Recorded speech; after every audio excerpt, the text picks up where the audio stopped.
Good morning, sir. How can I help you? Yeah, hi. I'm looking for a really good quality medium format lens. When you say good quality? Well, professional standard. Right, okay.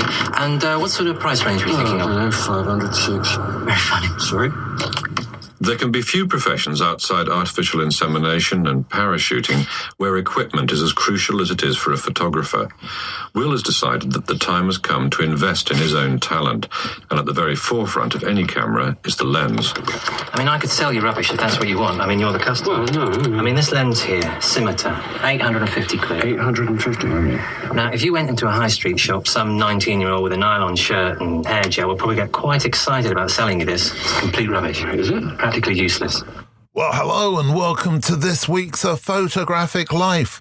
Don't worry, we're not suddenly going to become kit obsessed. As regular listeners know, that isn't our route. That isn't where we hang out. However, that little clip there, that extract from, I think, perhaps one of the most astute and funniest spoof documentaries, The Photographer, from the series People Like Us, Bill Nye playing the role of the photographer going into his local camera shop and, of course, being somewhat intimidated into spending as much money as possible. Nostalgia for camera shops, I think, is something different to cameras and buying cameras. The camera shop was a place of wonder, the place where you bought the cameras before online, before cameras were available widely in supermarkets and so forth. They were often very quiet. They had a certain smell to them.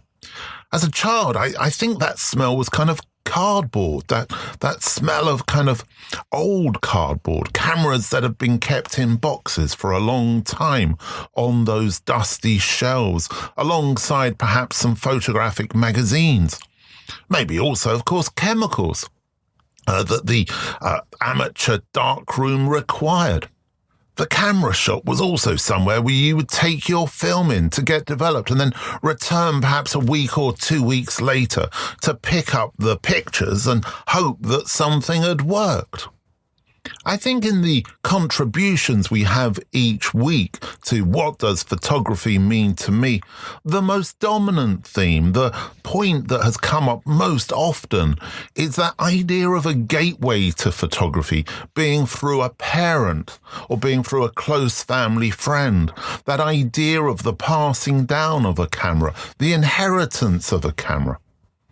And so often that gateway was made through a camera shop. I know it was for me as a small child, going with my father to drop off film. And as I said, it could be intimidating, just like a hi-fi shop used to be intimidating in the 1970s and 1980s. You needed to know the good brands, and you needed to know which brands were the ones which were appropriate to you. Which ones could you afford? There are all sorts of numbers to know, model numbers, ranges. You had to have some knowledge before you could kind of pluck up the confidence to go into that camera shop. Well, why am I talking about that this week? Well, the camera shop is under threat. The camera shop is going, and primarily it's gone. There are very, very few left, certainly in the UK. I do know that in other countries, the small independent camera shop, because that's what I'm talking about, staffed by enthusiasts, still exists. And that's a great thing. Maybe you'd like to tell me about your local camera shops, wherever you live. But another reason for that, for me talking about it this week, is because my father needed a camera shop recently. He lives just outside of South London, and he said to me, there are no camera shops available anymore. There's nowhere for me to go. So I did a quick Google search because I remembered there was one only a few miles from him, which I drive past when I visit. It's in Worcester Park, which is an area just outside of South London. It's an old-style camera shop with a big Canon sign, now quite faded. It's got windows full of stuff, full of posters and bits of camera bits and equipment and what have you. I'd never been in, but the Google review said that there was a guy in there called Richard who was really helpful. So I let my father know about this, and he got the bus down there. Well, Richard's now become my father's favourite person. He loves the camera shop. He still shoots analog on his old Olympus cameras. A series of cameras that Olympus made, which are kind of stylized and retro. One's metal and one's in cream plastic. They're quite rare, I think. But he loves those cameras and he still uses them. But time has made it that it's a bit more difficult for him now to load the cameras. So he went down to that camera shop called Continental Cameras. If you live around the Worcester Park area, please use this camera shop. Drop in, say hello. So my father went in with his roll of film and his camera. Richard told him that the film was out of date, but he's more than happy to sell him a roll of film and load it for him, which he did. He said how much it was going to cost, and my father thought that wasn't enough, so he gave him more. A thanks for the service and to try and support this small independent shop. He took the photographs. He was going to a wedding. And then afterwards, he went back to see Richard and he asked Richard if he would be so kind as to unload the camera for him and give him another roll of film and send that film off to be printed. Richard did all of those things for him. Once again, he said how much it would cost and my father gave him a little bit more. My father's now looking forward to going back to seeing Richard for the third time in a couple of weeks to pick up, his prints. This is nostalgia in the real world. This is looking after photography and looking after photographers. I think if any of us have a local shop, a local independent shop, even if we don't need to buy anything, I think we need to drop by. We need to make these people feel wanted. We need to share conversation with them. We need to support them.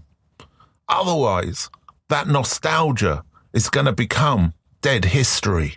This week, we welcome to the podcast a photographer who's certainly done his bit to record history. And I have to say, for people of a certain age, of which I am one, his photographs have a wonderful sense of nostalgia also. Who am I talking about? Well, it's Don Tonge, who left Brownlow Fold Secondary Modern School in Bolton, aged 15, with no qualifications, and started working in the storeroom handing out tools to machinists at Hick Hargreaves Engineering Company, Bolton. He then went into their foundry, but left after 6 months to start working in the building trade as an insulation engineer.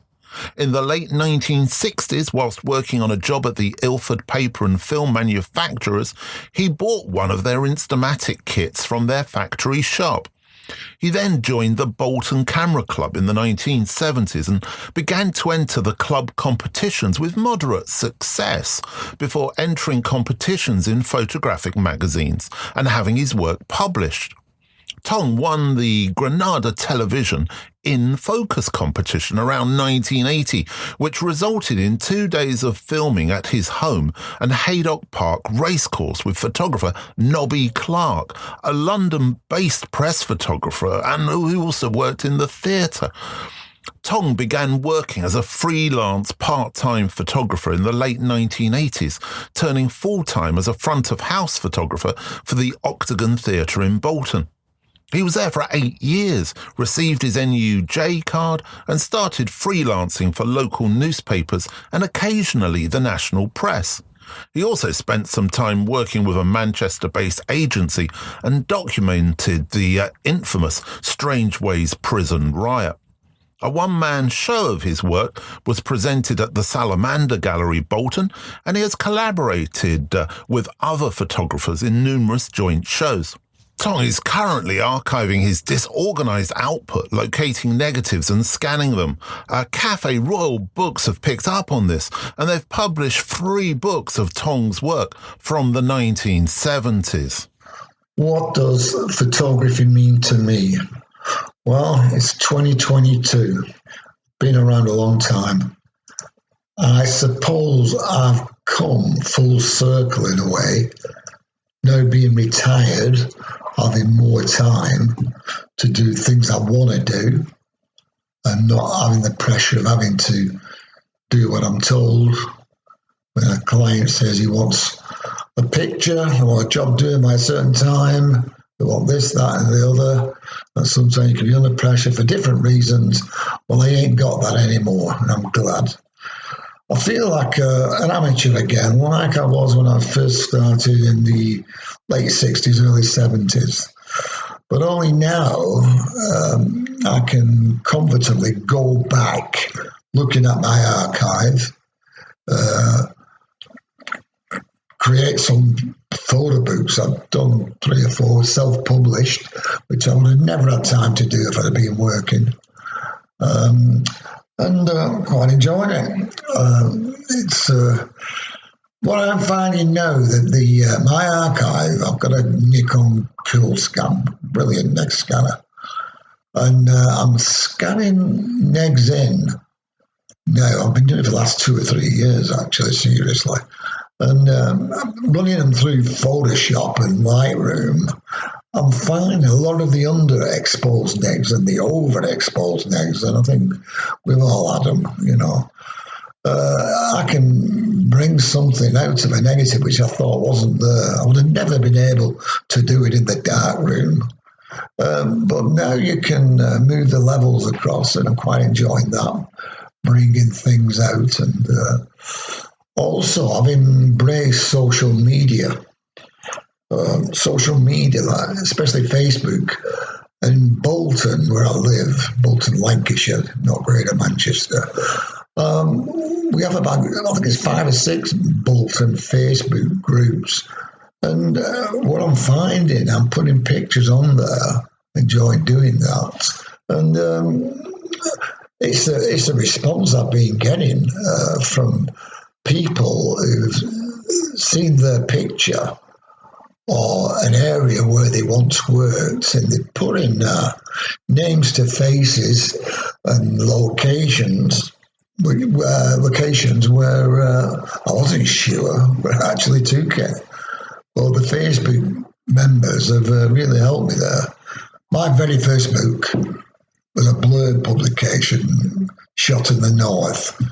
Bit of a mishmash, but just a collection of my favourite pictures. But recently, since being retired, I managed to do a couple of other books, 3 actually, a couple that are okay. Photography means to me now more than anything, because when you're working, you spend the decades working, and I just wanted to do the job. I shoot weddings, local authority work, press work, PR work, and by the time you finish that, got the pictures out or whatever, well, it was just opera. Just no time for personal projects. All I wanted to do was go down the pub, have a few beers, then go down the pub again. Spent too much time down the pub, actually, over the decades. But now I've got time to go in the pub. Photography means to me, it's a difficult thing to answer. But all I can say is I've had different things over the different decades. I think when I first started, it meant everything to me. I had the photography bug. I was out 7 days a week, all weathers, all times of the day. And photography meant me getting out of the building trade, which I wanted to do. So it was a key, a path, which I took away from a place I didn't want to be any longer. And I just want to keep going on and on and on and on and on. Thank you, Don, for your contribution this week. Filled with nostalgia, filled with stories. It seems to be a bit of a theme once again developing in this week's episode. As regular listeners know, themes are never set. They just kind of happen. Anyway, if you're interested in checking out Don's work, all the details are on the United Nations of Photography website, where this podcast is posted alongside, of course, all the other platforms you may be listening to this on or via. And his name is spelt Tonge.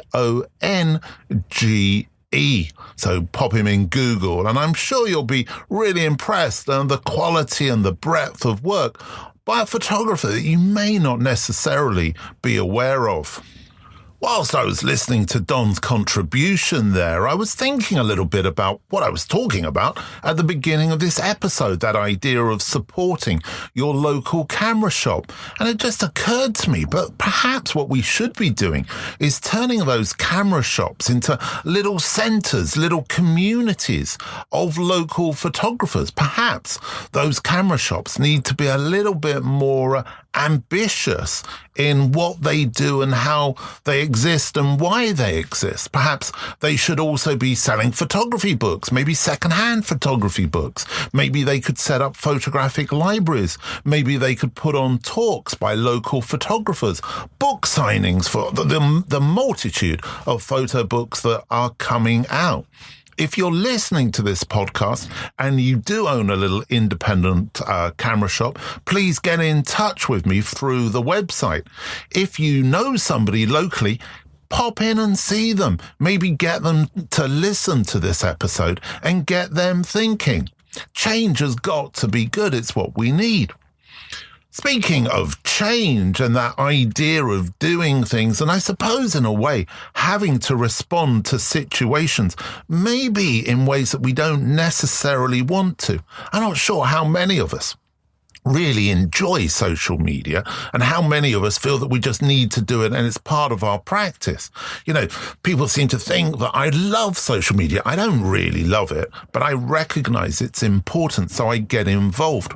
Somebody the other day commented on Twitter that I use the word should quite a lot. I wasn't aware of that, but I thank them for that observation.